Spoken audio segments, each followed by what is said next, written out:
অদিতি,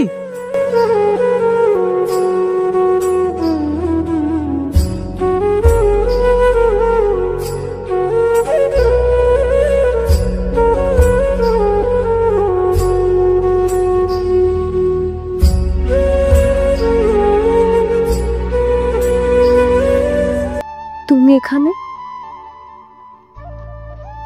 তুই আমাকে একা ফেলে চলে যাচ্ছ অদিতি? বিবেক, হয়তো আমার কিছুই মনে থাকবে না, কিন্তু যেতে তোমাকে হবেই। বলো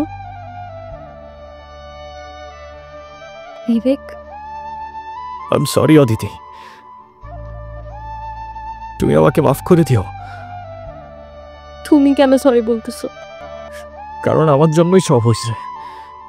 আমার জন্য তোমাকে এই দুনিয়া থেকে চলে যেতে হয়েছে। আমার সাথে দেখা না হইলে তুমি এখনো। এভাবে কেন বলছো তুমি? তোমার জন্য আমি সবসময় হ্যাপি থাকতাম। তোমার সাথে কাটানোর প্রত্যেকটা মুহূর্ত আমার কাছে অনেক বেশি দামি। যদি দ্বিতীয় কোনো জীবন থাকতো, আমি আমার জীবনে আবারও তোমাকেই চাইতাম।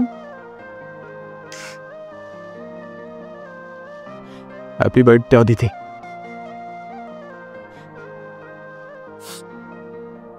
এটা তাহলে তোমারই দেওয়া ছিল?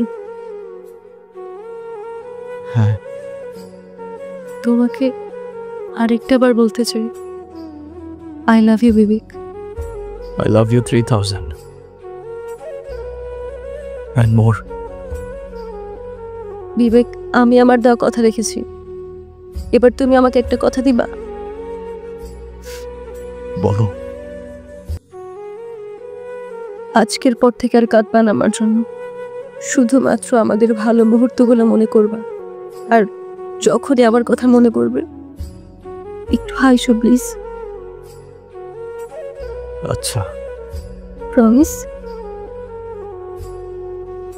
প্রমিস।